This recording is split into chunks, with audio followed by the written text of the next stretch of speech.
Buckingham Palace, an iconic symbol of the British monarchy, has a rich and evolving history that dates back over 3 centuries. Originally built in 1703 as Buckingham House for John Sheffield, the first Duke of Buckingham and Normanby, it was not yet intended to serve as a royal residence.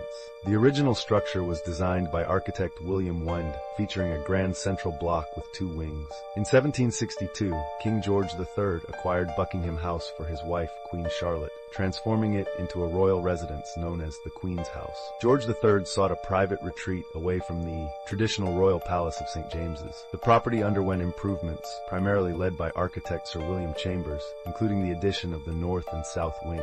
The transformation of Buckingham House into Buckingham Palace began during the reign of George IV. In 1826, George IV commissioned renowned architect John Nash to expand the building into a full-fledged palace. Nash's ambitious neoclassical designs included the addition of a grand facade, marble pillars, and an opulent central archway. Unfortunately, the costs spiraled out of control, and by the time George IV died in 1830, Nash had been dismissed from the project. The work was continued under the supervision of Edward Blore, who completed the palace by 1837. When Queen Victoria ascended the throne in 1837, Buckingham Palace became the official royal residence, marking the first time a British monarch officially lived there. Queen Victoria's marriage to Prince Albert brought further changes to the palace. The couple found the palace lacking in space and comfort, leading to more renovations.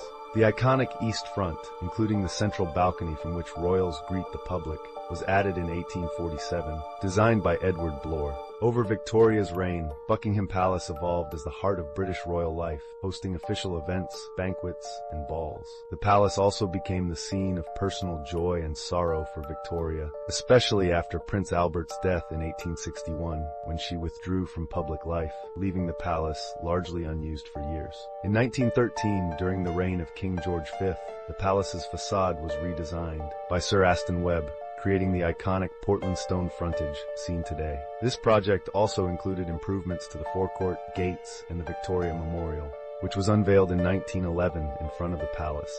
During World War II, Buckingham Palace became a symbol of national resilience. The palace suffered significant damage from German bombing raids. In 1940, the palace chapel was destroyed, and King George VI and Queen Elizabeth narrowly escaped injury. Queen Elizabeth famously declared, "I am glad we have been bombed. Now I can look the East End in the face," a statement that endeared the royal family to the British public.